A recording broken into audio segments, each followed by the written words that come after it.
Community Hotline is made possible with generous support by Gresham Ford, the dealer with a heart. The Contribute to the Community program provides the opportunity for the Gresham Ford team to make a positive impact, serving their customers and helping people across the community. The Outlook, serving the residents of East Multnomah County for more than 100 years. The region's #1 source for information, The Outlook provides readers with intensely local coverage of the issues and people that impact our lives and community. The Mountain Hood Cable Regulatory Commission, advocating on behalf of the public interest on communications policy issues at the local, state, and federal levels. And by Stamp Connection. MetroEast values the support of our partners in the community, and we'd like to give a very special thanks to the sponsors who help make our programming possible. Hello, I'm Monica Weitzel, the host of Community Hotline. Every week we feature local nonprofits who work to improve our lives. They are often the unsung heroes of the community. On tonight's show, we'll introduce you to 3 groups making a difference right here in your town. First, we'll chat with Meals on Wheels people. The folks at this nonprofit know that delivering a meal is not the most important part of the work they do. You'll find out about an upcoming fundraiser to help support the services they provide. Next, we'll talk with a grassroots organization that brings community members together through advocacy, activism, and empowerment. I'm talking about Pueblo Unido PDX. Their support of the Latino community is at times life-changing. And finally, we'll talk with East County nonprofit Play, Grow, Learn. At Play, Grow, Learn, they know that play is a child's job. Kids need the opportunity to play in healthy and safe environments, and this organization is helping to assure that all kids have that opportunity. Community Hotline is all about, well, community. So stick around. It's all coming up next.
Hi, and welcome to Community Hotline. I'm Monica Weitzel, and we're here in Gresham at MetroEast Community Media. Thanks for joining us tonight.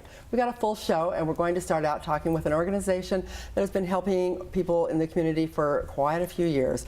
And I'm talking about Meals on Wheels people. And here to represent Meals on Wheels people, I have Colette Livermore, who is the program manager for the Cherry Blossom location, thank you. And that's at the Eastside Community Center, yes. Correct? And then Brianna Bingham, you are the center manager for the Ambleside Center, right down the street from MetroEast. Yep. Thanks for being on here again. So, ladies, it's wonderful to have you here. Tell me a little bit, if you can, for people that might not know what Meals on Wheels people does. Tell us about your mission and what you do in the community. I mean, the very basic part is we provide lunch, but there's so much more to that. Really, we are providing a daily check-in for our homebound clients. We're making sure that there's social interaction and that maybe they're not falling through the cracks in other areas. Mm-hmm. Maybe we're noticing needs that we can refer help for.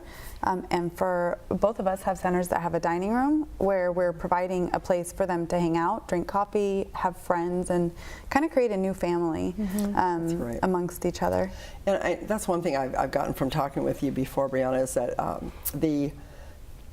I always thought of Meals on Wheels as just meal delivery. Right. People went and delivered meals, which is a wonderful service. And people, especially that are shut-ins or they're, disabled or, just elderly, can't get out easily, to be able to have somebody deliver their meals is huge. Yeah. And it's a big reassurance for their families, I think. Definitely. But in addition to that, you're checking on them. Right. And tell me about the relationships that people get, the drivers and the clients. Can you speak to that? Yeah, I sure can. There's so much that goes into just opening a door, and somebody looking at you and saying hello. And that connection that a volunteer can make with a client is, it depends on both parties. Right. It's not always an instant connection. It might take some getting used to each other a little bit, but there's always that connection, whether it be just a smile or a hello, just to make somebody feel like they've been seen and heard for that just moment of their day. Sometimes we're catching people just right when they're waking up, and so to be greeted by somebody with a smile and food even is like, wow, this is a great day, part of my day. So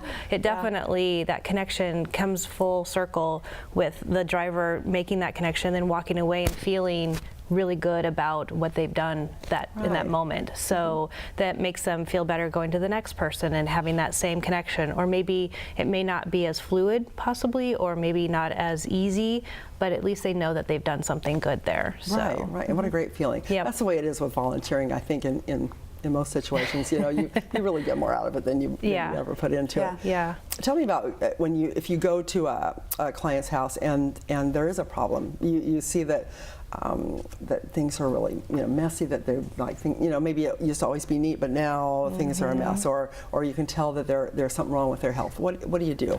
What do your volunteers do? In those situations, it's so helpful that we have volunteers that are going every day, because there's a relationship and they know the person.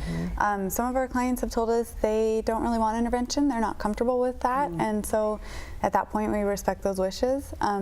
But some of our clients, it's obvious that they need help, and they have a relationship with us that we know that they want help. And this brings to mind an example of somebody who had answered their door every single day, same time, even kind of said the same thing, like, it's a nice day today. And all of a sudden didn't answer the door. And the driver, because this was so out of character, the driver called from the doorstep. And we immediately called emergency services, and they found the client needing help on the kitchen floor, needing medical attention. And so for those clients, it's invaluable. Right. You may have saved their lives. Exactly. I mean, whereas somebody that we know is a little bit more independent, we might wait a day because we know they're probably out, and they've told us in the past, it's not a big deal if I don't answer one day. And I love, both of us, I think, have been center managers for long enough that we're able to kind of gauge that and know those clients, and it's a really great thing to be able to offer the community. So you have the clients that you have volunteers go out and deliver the meals, but you both also have dining rooms. How many people do you serve as a delivery, and how many do you serve in the dining rooms on an average, or does it vary so widely? It varies. I mean, both of our sites are probably one of the largest ones in our agency, and especially knowing that we are servicing the entire East County pretty much. So just your two centers? Our Lentz site does a little bit as well, but we're primarily the two biggest centers out this way, or the only two centers out this way. But both the dining room sites can have a capacity to house, a lot of people for lunch. And I know for our center at the East Portland Community Center, we're doing anywhere from 40 to 70 lunches a day in the dining room. So, volunteer opportunities in the dining room to help serve all those meals as well, but and welcoming them and coming out and visiting with them, sitting at the table and just making them feel at home. And that's kind of that's a big deal, really. I mean, people don't think of that as a volunteer opportunity very often. I know I've helped at a Thanksgiving dinner before where there was plenty of people to help serve the food. So I just went and started talking to people. It was for people that couldn't afford to feed themselves. A lot of homeless people, and I just I see somebody by themselves, and I went and talked to them. And, oh my gosh, it was so gratifying. Because they wanted to talk, they wanted to be seen, and they wanted to be recognized. All those stories that they can tell. And it was just fascinating. Light up. And and we're the same. I think we're doing about 70 meals a day, but what I think is really interesting is we do like 70, 75 in our dining room on a daily basis, but on Thanksgiving meal that you just mentioned, and we have 140 people. So these are people that wouldn't have a holiday meal to go to, or even if they might have another family meal to go to, these are their friends. They come here every year. They want to see them on Thanksgiving. It's their reunion. And so, and it's, it is so valuable to offer that, and I think that what is really a testament to that is the fact that if somebody doesn't come for 3 days, and they usually come, I mean, all day, I finally call them and say, can give me an explanation, because so many people have knocked on my office door at this point. Yeah. Where is so-and-so? How come they're not here today? Yeah, exactly. Well, how wonderful to know you've been missed. Yeah, Right. exactly. I mean, because you think about it, you start off life, right, going to school, and you have a community there, and then you go into work, and you have a community there. And then after retirement, I think a lot of people are really good immediately after retirement at being a part of their group still. They're still a part of church. Right. Well, eventually it gets physically harder to get out. And some of the people aren't there anymore either. Yeah, exactly. Yeah. And so where you've now had a community your whole life, and this is that community. That's a really good point. Yeah. And food brings people together anyways. It does. So to have a meal in front of everyone where they can talk about that at the very minimum. Even if you're complaining about it. Right. You know, bring some commonality into the room, you know, so it kind of puts all those other barriers or challenges or whatever they're bringing into the room kind of aside, and so then they can sit there and enjoy a meal and company with people. So it's really important. You talked about volunteers a little bit, about how they could, come to the dining room, they could serve, or they could do that. And obviously you have people that drive. What are your qualifications to be a volunteer with your organization? Well, all of our volunteers have to go through a background check. So they register and go through a background check, which we're able to do right into the system for DHS, which is a huge lifesaver.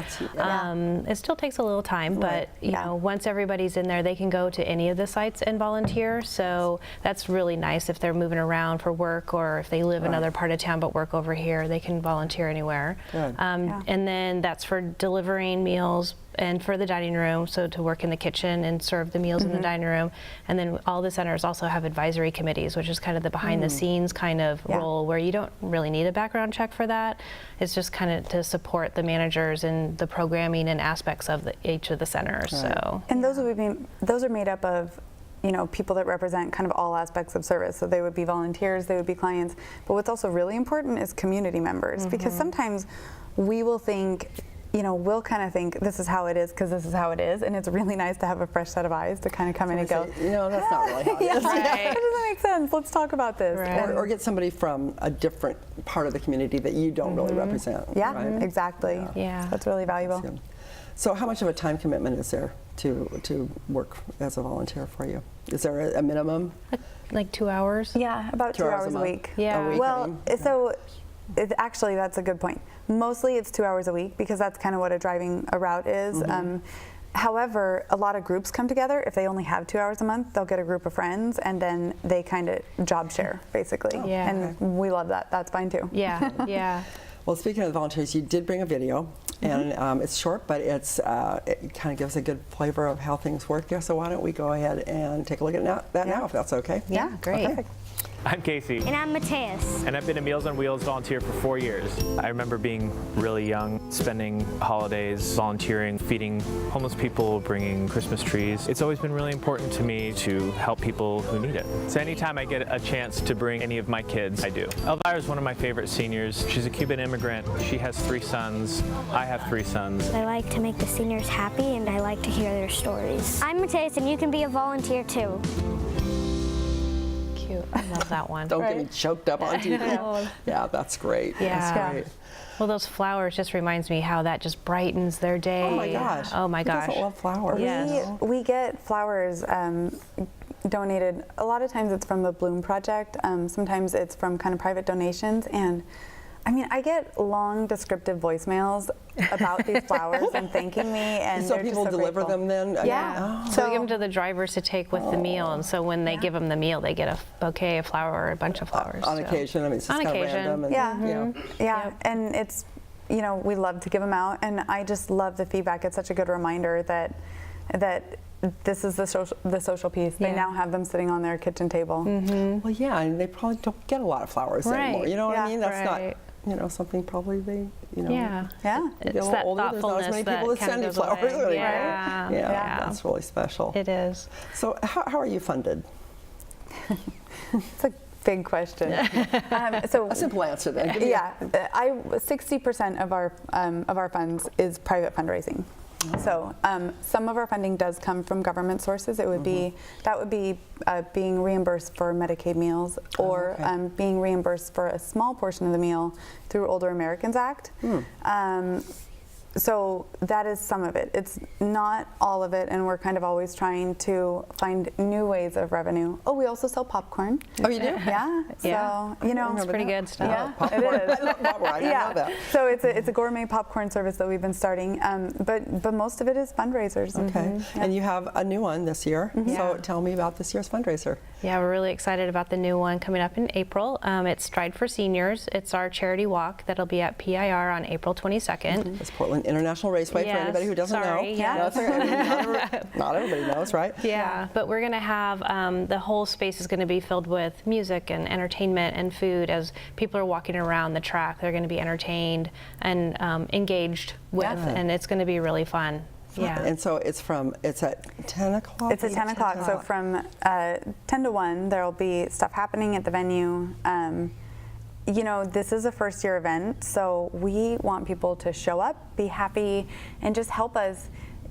Even if they're not able to donate, even if they're not able to walk, because you can theoretically show up and just be a part of the kind of just start kind and of finish support line. and have a good time. And If you're on wheels, if you're in a wheelchair or walker, or you have kids in strollers, I mean, it's totally accessible to everybody. Yeah, that's a really good place to walk around. I mean, it's flat, it's safe, there's no cars that are going to run you over. I mean, it's a good place. And there's a lot of parking there, too. There is. And that was really, I mean, it was really chosen because it's accessible. So and it's close to the next line, too. It is, And we just want people to, you know, show up, be there, and just show the community and the world that feeding seniors is important. Yeah. So all the centers have teams too, that we're reaching out to the community, getting people to join our teams and donate and create teams to build more fundraising. So that's kind of how we're building all that. It's going to be fun. Yeah. So what do you call this event? This is Stride for Seniors. Stride for Actually, Seniors. You came up with a name, right? I did. You did? Hey, you'll be forever known for coming up with that. Oh, that's great. So Stride for Seniors Charity Walk, April 22nd, Portland International Raceway. Be there at 10 o'clock, or does it start right at 10? Be there at 10. And you know, if it starts at 10, I think, right? You can get there a little early. I'll get there at 9:30. You have time to. There'll be music playing and you stuff. said, is there stuff to eat too? You said, like, can you buy something or get? There will be. Yeah, there will be. There will be kind of vending opportunities. There's also kind of a VIP option that you can explore more that will get you pancakes before. Oh, great. Yeah, so, but people can form their own teams or join one of ours. So like we have, each center has their own team, or if you just know a lot of people and you all want to show up in a group, you can register and make your own team. Great, great. Well, we're out of time. Thank you so much. Thank you. It's been a pleasure talking to you. Keep up the good work. And I hopefully will see you on April 22nd at PIR. Sounds good. Thank you. Thanks for watching this first segment of Community Hotline. We'll be right back with a lot more, so don't go away.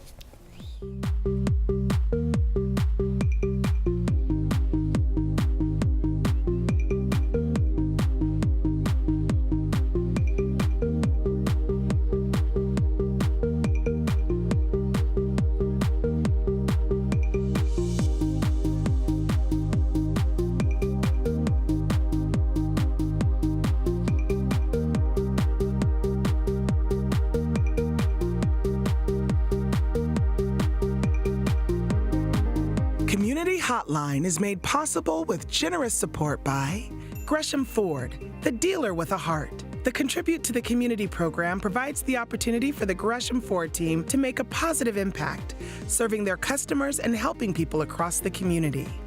The Outlook, serving the residents of East Multnomah County for more than 100 years. The region's #1 source for information, The Outlook provides readers with intensely local coverage of the issues and people that impact our lives and community. The Mountain Hood Cable Regulatory Commission, advocating on behalf of the public interest on communications policy issues at the local, state, and federal levels. And by Stamp Connection. MetroEast values the support of our partners in the community, and we'd like to give a very special thanks to the sponsors who help make our programming possible.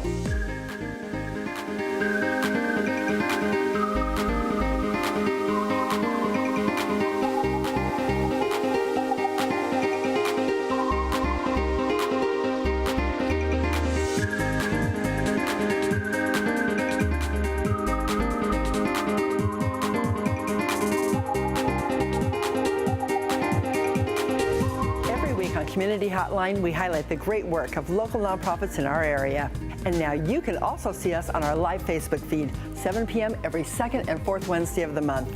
So tune in and find out what's going on in your community.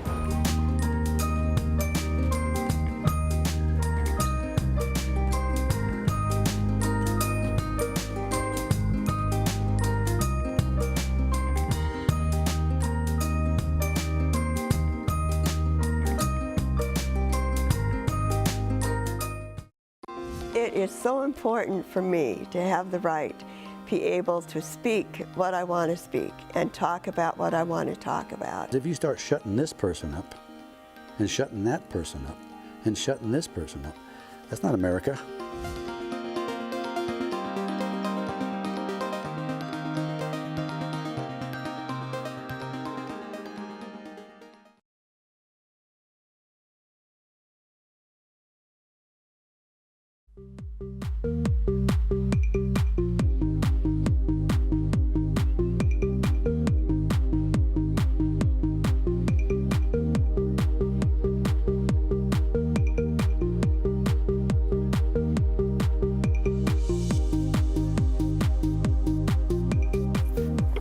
Hi, and welcome back to Community Hotline. My name is Monica Weitzel. We're here in Gresham at MetroEast Community Media. Now I'd like to introduce you to two people who are representing Pueblo Unido PDX.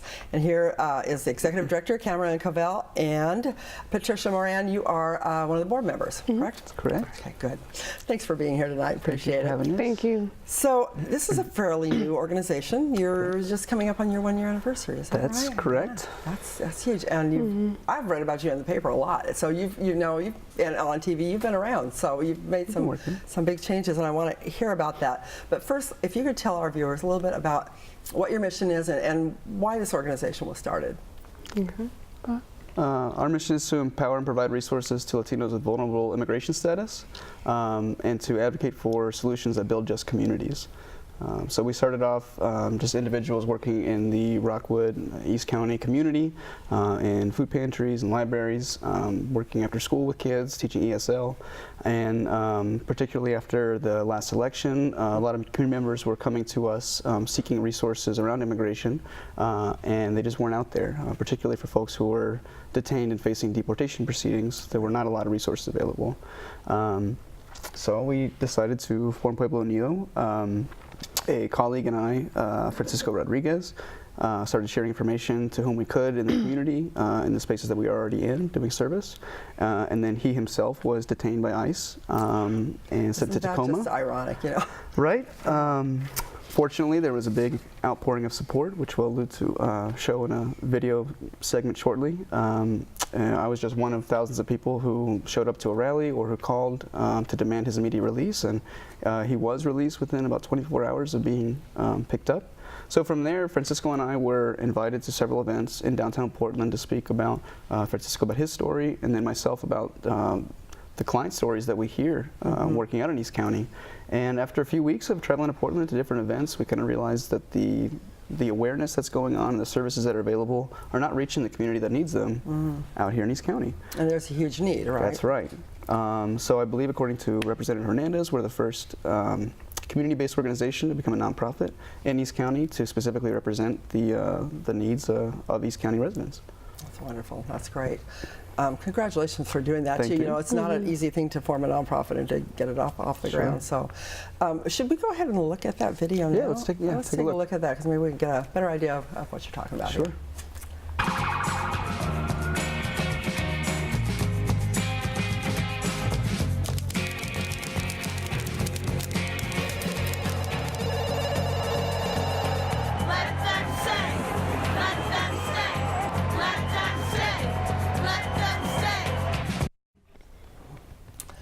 Short but powerful. Short but powerful. And he was a dreamer. He's one of the DACA. Right? Correct. So, and that's what kind of blows people away, I think. These people that have trusted the government and you know, allowed them to be known as having come to the country illegally as, you know, as children, and then I'm sure there's a feeling of betrayal there at times, you know. So it must be a very difficult position to be in.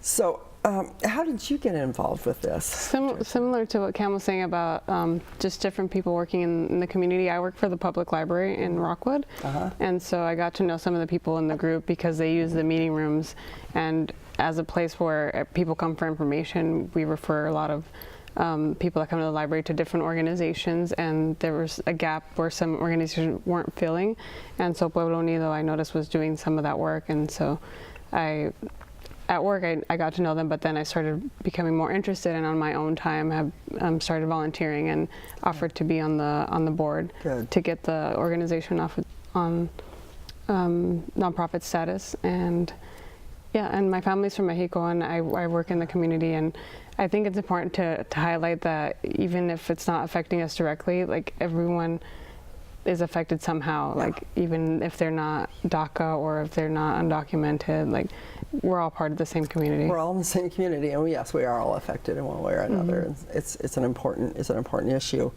So there are several areas you work in, and one is the defense of people that are in danger of being deported. What else do you do? What are the other things that you do? So in addition to the case management or deportation defense, we use a lot of those experiences to inform our advocacy. So through our, supporting our first two clients whose family members were detained and connecting them to attorneys and helping prepare their defense, we also noticed that they were having to choose between paying their rent or paying an attorney to fight the case. So it was essentially throwing in the towel to let a loved one be deported so that the rest of the kids could remain in stable housing, or to roll the dice and try to win a case and maybe lose $15,000 and lose the house for the family. So it's a terrible decision to make. It's what spurred our involvement in the housing advocacy and debate in Gresham. So we've recently partnered with Community Alliance of Tenants to convene the Gresham Housing for the People Coalition. It's a coalition of Gresham renters who feel that swift action needs to be taken to address the rental housing crisis and provide families relief. So we meet once a month to organize Gresham renters and bring in other organizations to join us. And the tenant protections that we're pushing for are those that will help protect renters from the rising rents and displacement pressures that threaten to kick them out of this neighborhood. Right. People should be allowed to live in the neighborhoods that they won't live in. But really, it's getting so expensive everywhere. It's really tough. But sometimes it's other factors that play into it that make it even tougher. So, when you do advocacy for housing, say, are you going and speaking at do you ever go down to Salem, or is it more local, Portland area, Gresham area, Rockwood? What kinds of things do you do besides having the meetings with the tenants? Sure. We've been testifying consistently at Gresham City Council, at the Redevelopment Commission, at the Advisory Committee meetings since September of 2017, just about every month or more. They've gotten to know who we are, and we've gotten to know who they are, meaning the councilors and the mayor. We are focused on Gresham because Gresham does not have the same common sense tenant protections that Portland does. So while renters west of 162nd have protection from a no-cause eviction, they need a 90-day notice if they're going to be no cause. And if they are, they receive relocation assistance from their landlords. Gresham renters simply do not. And we're facing the same issues as the city of Portland is in terms of rising rents and a homelessness crisis. And so we've been focusing on the city officials to use the latitude and the power that they have to address this issue. It's something they can do. The relocation assistance is fairly new in Portland, isn't it, within the last year or so? They just made it permanent. And that's something the Community Alliance of Tenants was integral in pushing through. So we're delighted to have their support. Yeah, I bet. So you seem to have accomplished quite a bit in this first year. Tell me, obviously you've been helping doing the case management for individuals, working on the fair housing. Are there other things that you're proud of that you've done or that you've accomplished this year as an organization? Keeping two different families together, our first two clients, and cases that were considered unwinnable. Can you tell me about them? Sure. Two Rockwood families, families with kids in the school system, who we came across through the other jobs that we do and our involvement in the community. Families who either didn't have the means to hire an attorney themselves or spent their money on an attorney who was taking advantage of the family and not doing their job. So it was really just being persistent and calling around, whether it's raising donations to pay for those attorneys, to pay for rent assistance, to take the families to all the different schools that their kids attend, to gather support letters, to take them to mental health evaluations.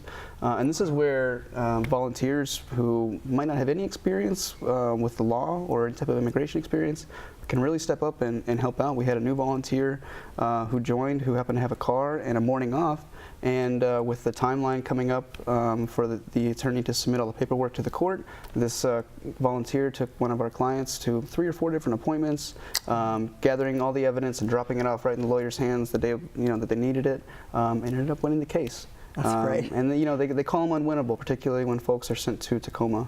So we've been able to show that's not true. Right. Yeah. And then on the housing side, we're able to push, make a little bit of progress. Last week we had 9 renters show up to share their story of either receiving no-cause evictions or being made homeless or almost being made homeless, also reading other folks' stories. And after several months of testimony, it seemed like it moved the needle a little bit. The mayor decided to create a subcommittee or a task force to address the issue. Remains to be seen what will be done with that task force, but we're excited to have some hope, progress. right? That's right. There's always hope. I wanted to add something to that too, something that I'm proud of and I think is great is the amount of people that have become engaged with the organization and might previously have been afraid or just thought that there was nothing that could be done. Like Cam just said, like some examples of things that people can do if they don't have that legal experience. And there are other people that help with like designing websites or doing social media or different things or skills that people have. So there's other things people can do besides, driving around and picking up paperwork. That's probably not something everybody needs to do, but yeah, there's a lot of other things people can do. And just probably being present maybe at some of the things you have going on, just as a show of support, if nothing else. So people that are involved don't they don't have to be Latino or Latinx.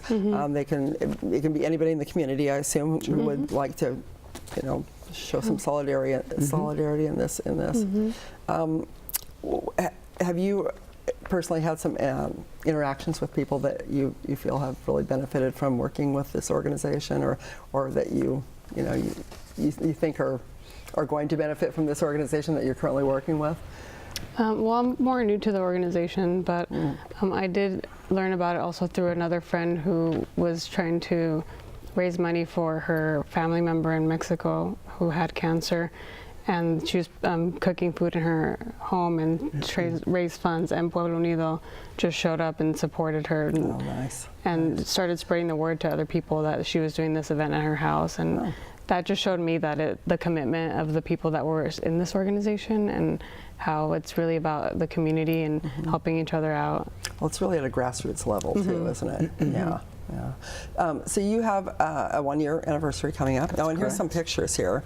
Oh yeah, this was our inaugural march down Stark Street, right in front of the library last year, to announce the launch of Pueblo Unido and to push for a public legal defense fund, which is in our advocacy department we're even pushing in terms of immigration for some city and county funds to work together to ensure that if somebody is going to face deportation proceedings, that they at least have a chance to be represented by an attorney and present their case. And these people, are these volunteers? That's our initial volunteer team. Nice. Francisco in the middle, and Diana and Lilia on the left, and then Janet on the right. This was just a few months into us organizing last summer at the URCO Summer Care Festival. Cool. This looks like is this at a farmer's market or something? This is incorporated our food pantry and food service experience to partner with some organizations to solicit donations from community gardens and then distribute fresh fruits and vegetables to nearly 100 individuals in Montevilla Park last year. Oh, good. So a little bit of direct service to address some people's needs. Supporting some other events, Walk with Immigrants and Refugees and Immigrants, that's Commissioner Amanda Fritz in the middle, Francisco on the right wearing the scarf that Mayor Ted Wheeler gave to him. Nice. Yeah. And I forgot, you had a slideshow that we're going to show, and I just kind of forgot about that, so I don't know if we can still have time to look at that because we only have a couple minutes left, but we'll see if they can bring that up and talk about a little bit about the demographics. So the need for volunteers goes on, I'm sure, but you have a lot of, okay, let's just go back to this so we don't run out of time. So this is your mission, to empower and provide resources to Latinxs with vulnerable immigration status and to advocate for solutions to build just communities. That's a big job. That is a big job. That's why we're busy. But and so it started in April. You're coming up on your 1 year. Currently incorporating, but you are incorporated now, aren't you? We are a nonprofit with the state of Oregon, and we're waiting to receive our status from the IRS. Oh, great. Well, you're almost there then. That's right. It's a long procedure, I know that. So we're just about out of time. So if people are interested in volunteering, you have regular monthly meetings. That's correct. And we'll have the information on the screen about that. Any particular qualifications to be a volunteer? Just interested in helping out and becoming involved and learning more. Yeah, okay. Sincere commitment. And you obviously have a lot of good community partners too. So if there's a community organization or a business or anything like that at school, whatever, that is interested in being part of this in one way or another, just go to your website or your Facebook page. Our Facebook page, email us, get in touch. Okay. So we do. The website's in the works. Good. Website's in the works. We'll be watching for that then. Okay. Thank you both very much for being on and sharing that. And keep up the good work. It's very necessary, and I know everybody has a story about somebody they know that's in this situation. So I'm glad to see somebody doing something about it right here in our community. Thanks for watching this segment of Community Hotline, and do check out their Facebook page. We'll be right back with more of Community Hotline in just a moment.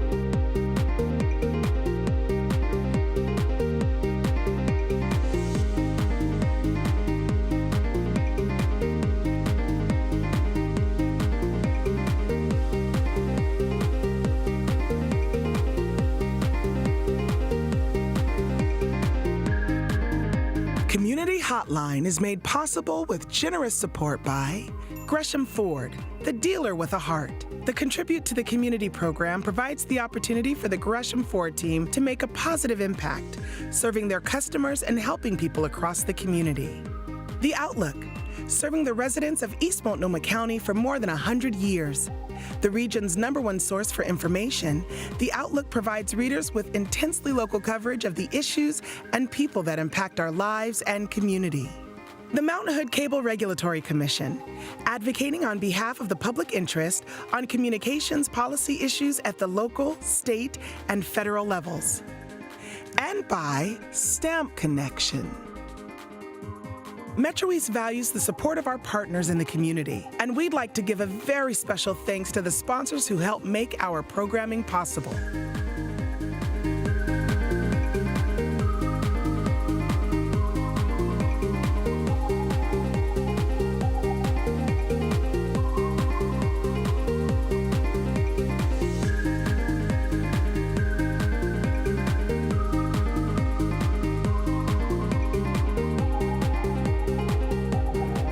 MetroEast, we believe that by being a source of local information, we can strengthen community life.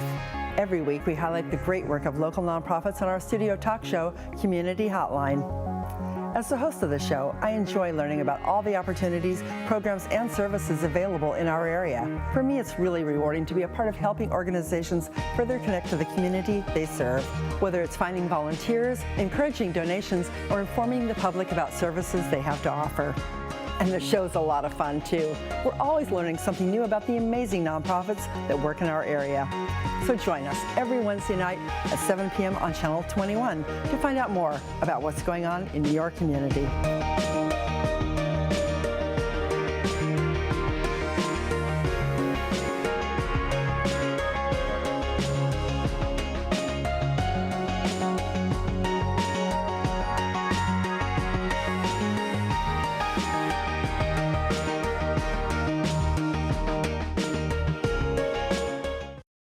Hi, I'm Gresham City Councilor Mario Palmero.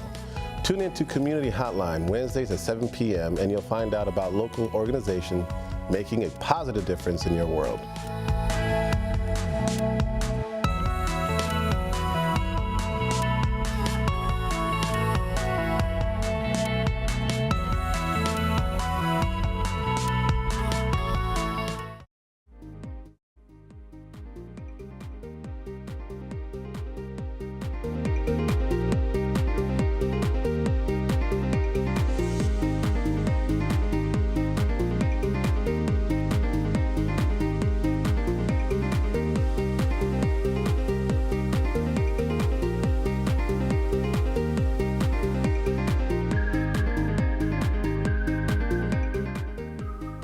Hi, and welcome back to Community Hotline. I'm Monica Weitzel. We're here in Gresham at MetroEast Community Media.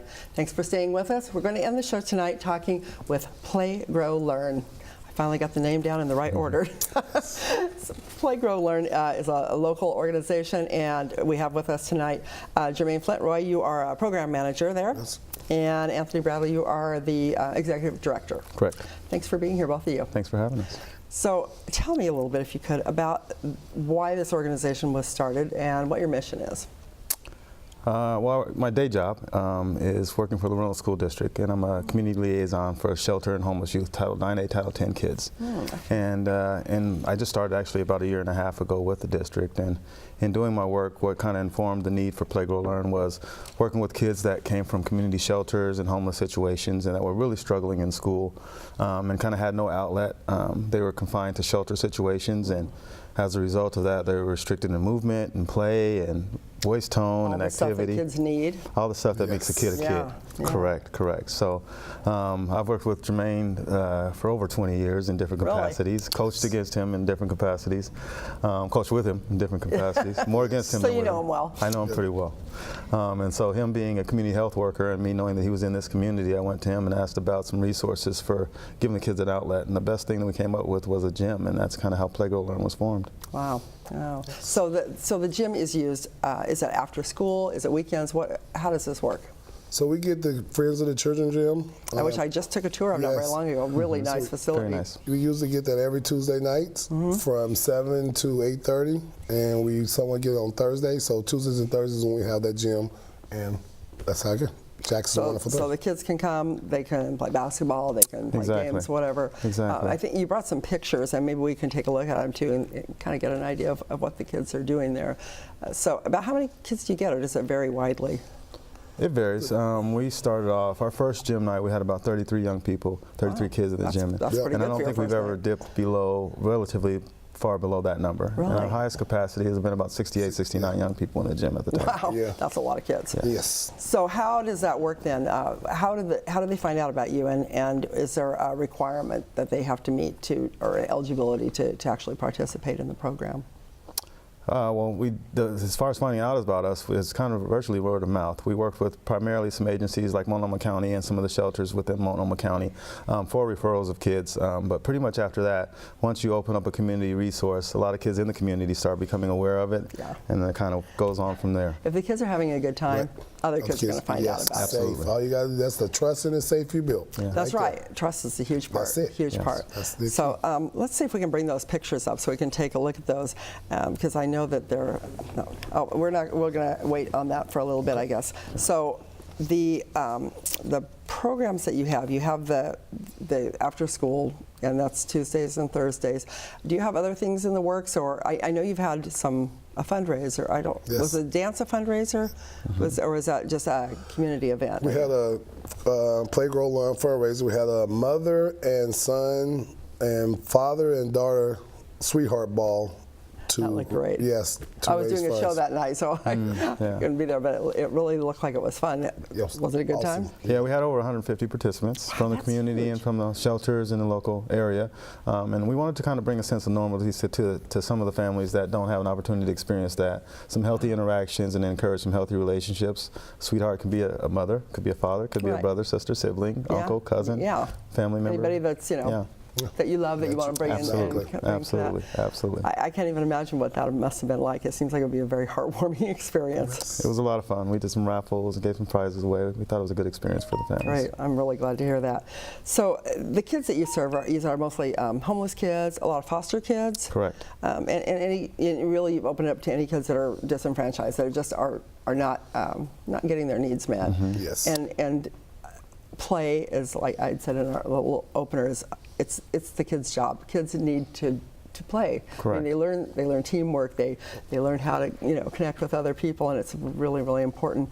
What kinds of things have you seen from working with these kids in this organization? I mean, have you seen a change in kids, or have you seen a positive reaction to them in coming to do this? Yeah, I'd say so. From my initial interaction with kids working in the school district, one of the complaints or some of the challenges from some of the educators was that children oftentimes fall asleep in class, they were distant from their peers, they had low frustration tolerance, and as a result of that, we knew that they were suppressed by the conditions they were in, whether they're in a shelter and confined to really strict rules.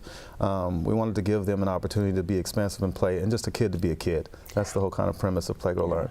And we found the difference was being made because kids would come to school a little bit more energized, a little bit more attentive, a little more socially interactive, because they had the opportunity to have that outlet in the evening time. Well, it's not only just kids in the shelters. There's kids that live in cars, and I mean, absolutely. What are you going to do? That's really a tough situation, and for the parents, it must be a kind of a burden lifted to be able to know that their kids are going someplace where they're playing in a safe location, because that's a huge part of it. So you have more things coming up in the future, and I just saw on Facebook today that there is a new event that you have that's going to take place on spring break. You want to tell me about that a little bit? Well, so we're having a football camp with we're having a football and basketball camp, and Kenyon Lowe, the former Oregon Duck, is helping us with the football camp, and we're going to make sure we're giving kids some skills. So we want them to learn and build trust, and that's kind of a good way. I think through sports is a good vehicle to drive trust and all that stuff. So we will be doing that. March 26th through March 29th, 10 to 2 at Park Rose High School. We do have a registration fee, but we do have scholarships so that every camper that applies is available. So they can go to your Facebook page. You have a Facebook event page for this. Yes, and I think we have the information. We'll put it on the screen at the end. So Keenan is from the Gresham area originally, so he's a local kid who has graduated college and done well for himself and has worked in the NFL. So that's a good role model. Yes, absolutely. And I think having good role models like you guys and like Keenan is really important for the kids. Yes. Thank you. Yeah, and he'll be a real asset, and they'll enjoy him. I know that. So, tell me what your goals are for this organization. Do you see it staying as an after-school program for the most part, or do you see it expanding? How do you view it? We totally see it expanding. So we have a youth youth leadership part of us, which is we're taking our young kids. So I say if pretty much our 8th graders and up, we're taking them to like Gresham City Hall and Portland City Hall and learn necessarily what do the commissioners do. What do the mayors do? We want to learn what do budgets do, because them are truly our future leaders. We're taking them to Multnomah County. We want to learn, we want to teach them right now how to become the future leaders of their community. So we want to learn this at an early age so now they can really truly have no dilemma of becoming the future leaders of our community. We also offer service projects, so we want the young people that are working in the community and deriving things from the community to have an opportunity to give back to the same community that they get their resources from, so they can be a resource to the community. I think that's really important. And getting kids involved in any kind of community service is really good. Yes. I mean, for them to realize that you actually do have a lot. Yeah. You know, there's always somebody that has less than you, or that's in a worse position. And even if you're not in good shape now, you might be better later, but it can all change. It can all change in an instant. So we need to take care of each other. Yes. Another thing we do is kind of interesting is we have the police comes every Tuesday night, and so we haven't building the relationship with the police. But we also want to teach our kids that there's opportunity in policing besides getting arrested. The back end of policing, necessary learning what forensic do. Right. We want the officers that necessarily patrol our community. We also want them to come so they can have their relationship. But also, like on the other side of policing, I think a lot of people don't realize there's a whole nother job. Like the forensic is science, right? Right. So we're trying to teach our kids on the back You end. need to take your science classes. Yes. Absolutely. Yes. Absolutely. So now I think we have the pictures available, so let's take a look at those, and we can see some of the kids that are involved here. So we also host summer camps through the summer, and each kid, as you can see, we have multicolored T-shirts. This was our Play, Grow, Learn football camp this past summer, and these are some of our coaches and some of our kids that participated in our camps. And it was open enrollment, and all campers in the summer. It's free of charge. That's great. We try to teach more than just athletic skills, but life skills as well. Good, You can good. comment on that, G. This is us on Christmas serving the kids at the shelter. Obviously, you see out in the ice, what we did was that's me, Anthony, and our 2 sons, and we go out and deliver kids Christmas presents. Oh, that's wonderful. Another picture of our group. Yep. These are folks that are removed from the general population and don't have necessarily access to go out and shop and get things of their own. So we got a lot of gifts and just did them by gender and age, and offer those gifts to each room. We just went door to door and kind of, offered gifts that we had available, and we were lucky to have enough for everyone. You did have enough for We did. everyone? We had enough for you. everyone. That's tough. That's us at gym night. We're necessarily giving away prizes for one of our games. Play like red light, green light, certain things there. Yeah, I remember that game. Yes. This is again of us pretty much having our safe time. And one of the kids is necessarily answering the question about. At the beginning of every gym night, we offer words of inspiration. We also go over definitions of words for skill building, like integrity, honesty, trust, and a lot of kids learn those through some of our games and our cooperative and free play practices. Good. It's good to hear that it's just not all fun and games. No. There's a lot of other things built into it. These are 2 of our staff members that are actually part of our community program that Jermaine could talk about. Well, we have a community program where, therefore, if you need your traffic, probation, restitution fines, we can help you by doing community service, and then necessarily you can get your fines removed. So this is kind of how they started. They came kind in of and did clean their slate type of program. It's called Legal Day. And now they're staff members with Play, Grow, Learn. Yes. Right. And this is the information on the football camp you have coming up. So at Park Rose High School. Great. And that's ages 7 to 18. Correct. Good deal. Good deal. So you guys have a lot going on. Yes. You probably need more volunteers. Oh, yes. Always. Oh, yes. And what kinds of jobs could your volunteers do for you? Well, there's a large array of opportunities with us. First of all, if you like working with young people, we offer that opportunity once you pass a background check, which is, obviously necessary, and go through an orientation process. However, we allow a lot of jobs outside of that. Anything from volunteering to help out with procuring donations, snacks, helping with some of our outside grounds and doing some of the maintenance and upkeep, equipment maintenance and upkeep. Through our camp that's coming up through the spring break time, we all need a lot of volunteer support, from everything from taking registration forms to serving snacks to kids to slicing oranges. Yeah. We also need like grant writers. We need web designers.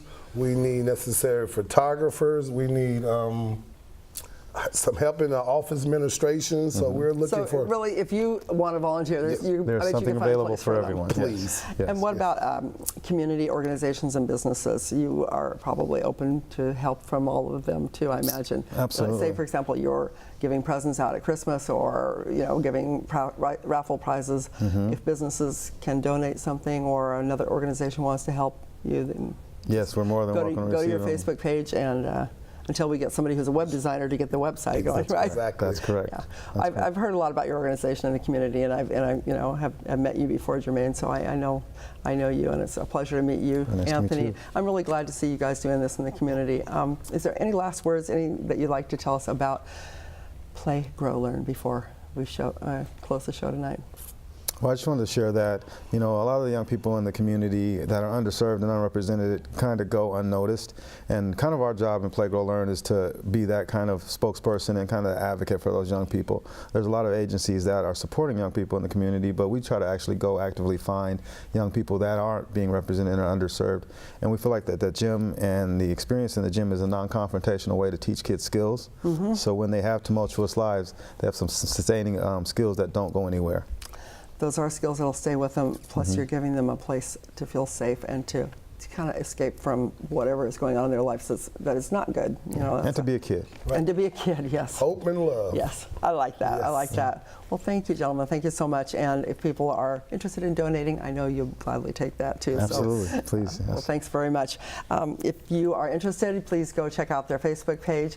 As with any of the organizations you hear about on Community Hotline, they can use your help, and it takes many, many great organizations to make this community thrive. Thanks for watching Community Hotline. We'll see you here next week. Thank you.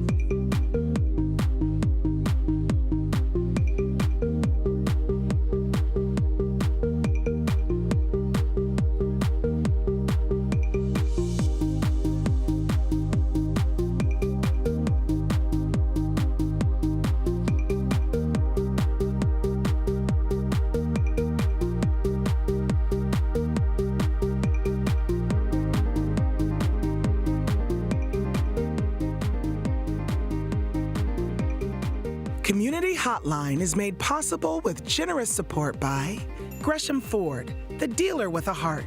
The Contribute to the Community program provides the opportunity for the Gresham Ford team to make a positive impact, serving their customers and helping people across the community. The Outlook, serving the residents of East Multnomah County for more than 100 years. The region's #1 source for information, The Outlook provides readers with intensely local coverage of the issues and people that impact our lives and community. The Mountain Hood Cable Regulatory Commission, advocating on behalf of the public interest on communications policy issues at the local, state, and federal levels. And by Stamp Connection. MetroEast values the support of our partners in the community, and we'd like to give a very special thanks to the sponsors who help make our programming possible.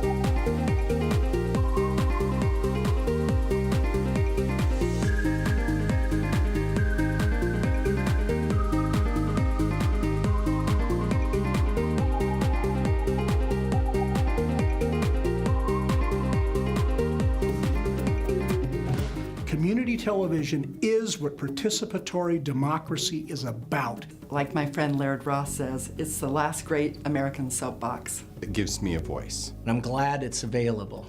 It's incredibly important to protect a place where all users of locally based nonprofit media have a place to speak and share their stories.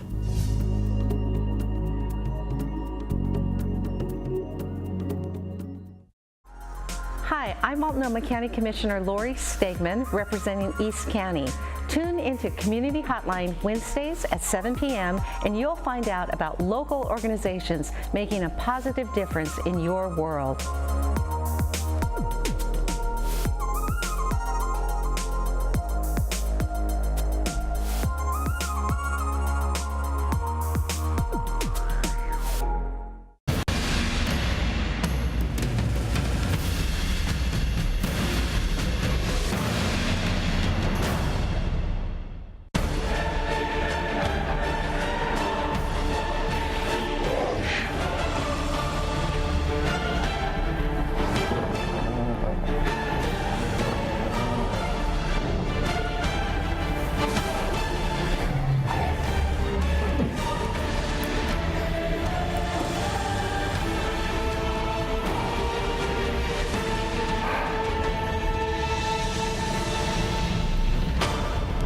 Did you see that?